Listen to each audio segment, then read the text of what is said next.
Hi there, I'm Vincent Bos, and I'm a life coach, relationship coach, and breakup coach.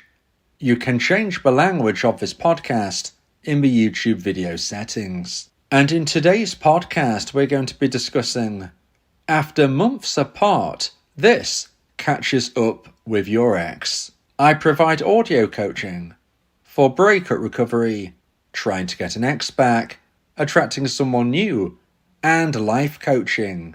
Visit www.dateme.tips for more details. Please check your spam and junk folders if you are expecting an email from me. Subscribe to my weekly support emails. The link is in the description. So now let's get back into today's podcast. And today we are discussing, after months apart, this catches up with your ex. So if you have been dumped and want to try to get your ex back, you likely feel as if they've avoided all of the pain and just smoothly moved from your relationship to their new life. But this isn't quite as it seems. In today's podcast, I'm discussing 3 things that catch up with your ex after months apart. So let's get straight into this, and point number 1 is dates on the calendar. Now let me know in the comments if you think that your dumper feels emotional pain. Let me know in the comments and let's see what the community thinks. And point number 1 is dates on the calendar, because when we're discussing after months apart what actually catches up with your ex, well, dates on the calendar is one of the most obvious things, which of course is going to be coming up as more and more time ticks by. So when we are talking of dates on the calendars, we're speaking of triggers, which are going to trigger emotions in your dumper's mind. Now, a classic example of this would be birthdays, not just yours, but also theirs. If yours or their birthday ticks along after so many months apart, this is when your ex is going to naturally think of you. Firstly, if you have been together many, many years, then when they naturally think back to their last birthday, you would likely have had a starring role in the day that they experienced, whether this was their own birthday celebrations or whether, of course, it was yours. If you were together for a significant period of time, they, of course, will remember when your birthday is. They will remember what they did, what they bought you, the experiences and the enjoyment that you likely shared. So birthdays are, as I described, a likely classic example of what, if and when they arrive, your ex-dumper will be thinking of you, and hence they will have that emotional pull. For whatever reason they decided to end the relationship, you and them would have shared good times. If you didn't, you would never have been together in a proper relationship. So there would have been good times, and likely those good times would have at some stage been connected to birthdays, which is why when they come along, and obviously the longer you have been apart, the more likely they are about to arise around that corner, yes, they're going to pull on your dumper. But it's not just about birthdays. It's about all of the important dates on your and your ex's particular calendar. That will also likely include New Year's Eve. If and when New Year's Eve comes around, this is definitely going to pull on your dumper, because they will think back to what I did last New Year's Eve, and again, you would likely have been a part of their plans.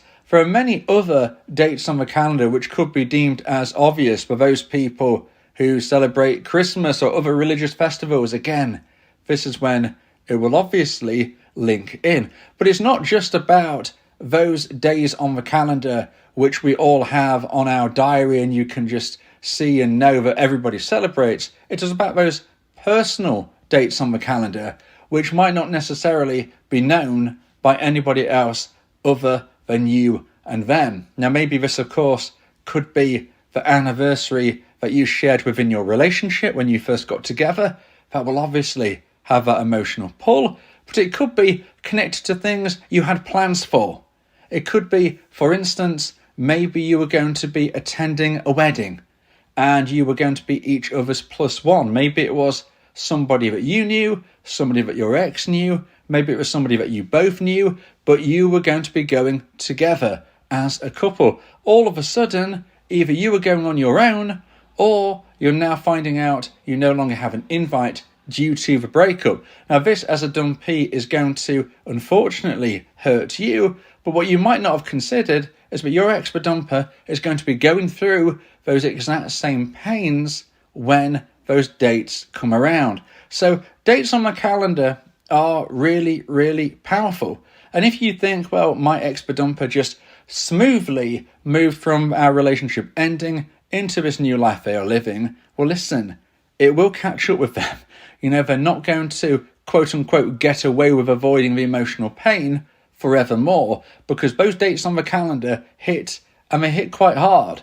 And whether or not they've had any of those moments yet in their life, well, the likelihood is there will be some in the not too distant future. The longer you've been apart is, of course, a very sad, painful consideration, but it also means it's much more likely to be close to the next date on the calendar, which could really pull on your ex. And if and when they are feeling that emotional strain, this is when they're going to be reconsidering how exactly they feel about you and the relationship. Because if something is hurting, they're going to be thinking, well, if I was with my dumpee, then presumably I wouldn't be feeling this pain. I wouldn't be feeling this missing of them, this longing. Maybe I've made an error of judgment. So a date on the calendar can actually be the catalyst for your ex-dumper really understanding and realising how much they miss you, starting to regrow that intrigue, starting to regrow that romantic emotional attraction. And if it hits the necessary high point, that is when they might reach out. So now let's get into point number 2 and the second point of today's podcast. Please like and hype this video. If you like my content, subscribe to the channel to keep updated. And point number 2 is grass is greener syndrome wears off. So today we're speaking about after months apart, this catches up with your ex. And grass is greener syndrome is something which your ex may have been suffering with at the time of a breakup, believing that the grass is green on the other side, believing that they should be changing course, changing path, changing route of their whole life because they believe they will feel that happiness, that satisfaction, and more fulfillment on that new road. They're suffering from grass is greener syndrome at the time of a breakup, but after months apart, this is what might actually be starting to wear off. Grass is greener syndrome might no longer be having the hold over your ex that it did at the time of a breakup and the weeks and first few months following. As the months and months and months tick by, it's much more likely to be wearing off. The excitement that your ex was in essence chasing is going to eventually fade. It is very unlikely that the buzz, the excitement, whatever thoughts and plans and ideas they had are and is going to last forevermore. Much more likely is it is going to start to fade, slowly but surely becoming less and less powerful in their mind. Something to remember, not just for your ex-dumper, but all of us, is that new people don't automatically equal new happiness. Sometimes we think to ourselves, this relationship isn't working, I want to try a relationship with someone new.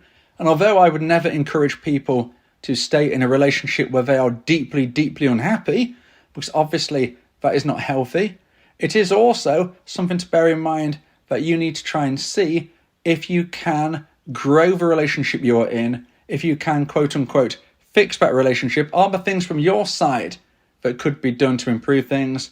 And more importantly, could communicating your unhappiness actually generate a better relationship for you both? It is much better, in my opinion, to try and save a relationship than just throwing it away for no care nor reason, just because it's not feeling good on that particular day. Especially if you might be thinking to yourself, well, I'll just date someone new, I'll find someone new, that's easy to find someone great. Now, that is something which you might almost convince yourself, or in this instance, your dumper may have convinced themselves, would be easy. But it's certainly not. And new people don't automatically equal new happiness. just because someone might not be happy in a relationship, it doesn't mean that meeting new people is automatically going to mean that they found the happy ever after. From my research, it takes a long, long time on average to meet new long-term compatible partners.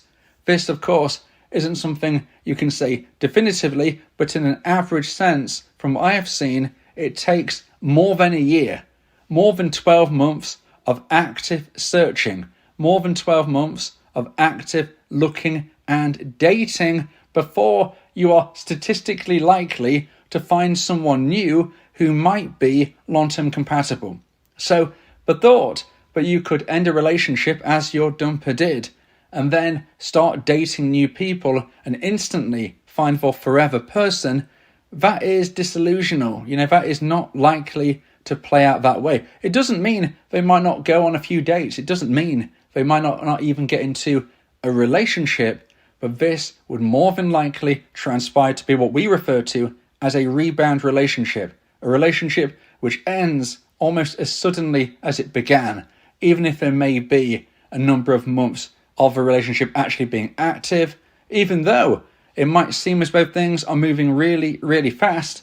That is actually a symptom of a rebound relationship. So if you find out that your ex who dumped you a few months ago is now dating someone new and they're already going on holiday or vacation together, or even worse in your mind, they're actually living together, that can be very, very scary. But it is also huge red flags that it's a rebound relationship which is probably going to crash and burn before you or them have any idea it's going to come about. And although that can't be guaranteed, that is a statistical average likely way things will play out. So the excitement will fade over time after the breakup. The realization that finding someone new is much, much tougher, and the novelty of their new life will begin to wear off, which then leaves the emptiness.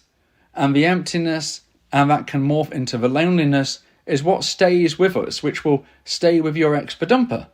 The new shiny excitement is gone, and the dull, mundane being alone stays. So what does your ex-dumper do in this instance? Well, again, they're at that crossroads where they're going to be thinking, have I made the right choice?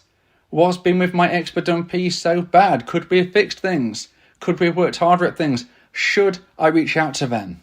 And this is where they will be at, and they will make their choice about whether they continue on this lightly lonely path for a long time into the future, or instead do they reach out to you and see if things can be patched up.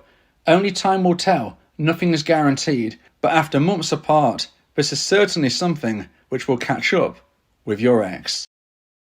Now, if you would like advice and support about how to try and increase the chance of one day getting your ex back, then you may want to consider my audio coaching service, where me and you can speak one-on-one about your unique specific situation. This is the best and diamond level of support that I can provide. Go to my website www.dateme.tips for more information about how I can become your coach and your teammate via my audio coaching service. Talking about your feelings can also improve your mental health. It helps prevent the buildup of negative emotions, which can lead to stress, anxiety, depression, and even physical health issues. Speak your heart to free your mind. So now let's get into point number 3 and the final point of today's podcast. If you feel that this podcast has helped you, then please consider buying me a coffee. The link to do so is in the description. And point number 3 is the loss of identity. Now, if you feel that this podcast could help others, please share it in breakup communities, groups, and servers. Let's help as many people as possible.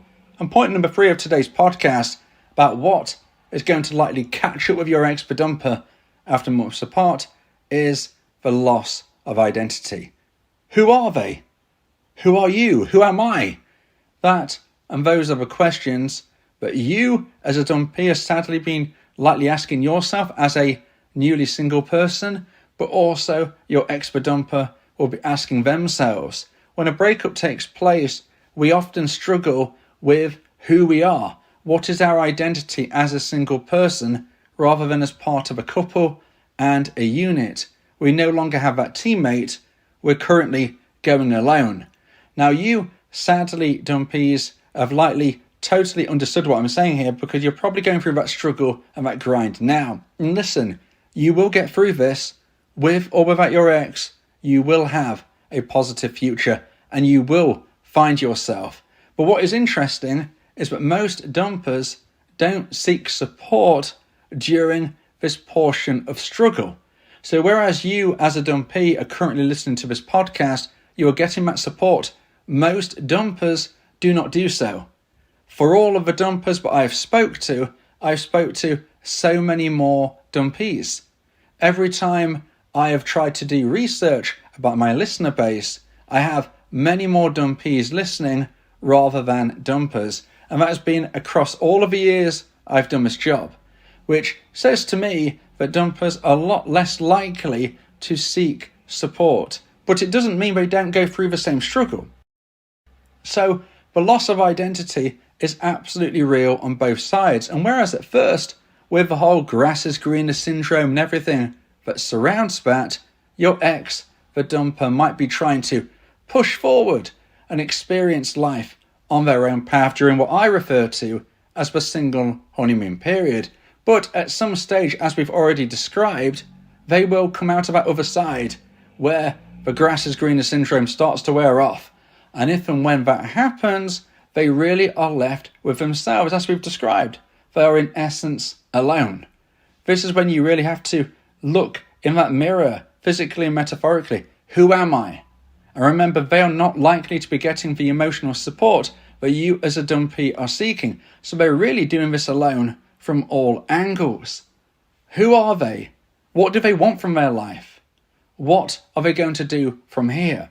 And it might just be that when they are feeling that concern about what to do next, when they're really starting to worry a little bit about who they are when they don't have your relationship as the anchoring point, this can be something which really starts to shock them.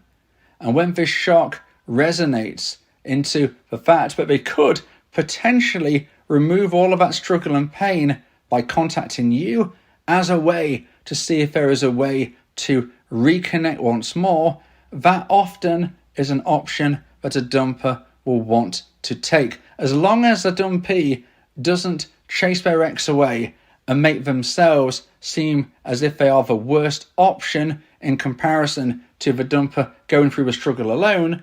As long as that hasn't happened, the dumper is very likely indeed to get to a stage of where they at least explore in their mind the possibility of reconnection, and the first step of that is to reach out to you.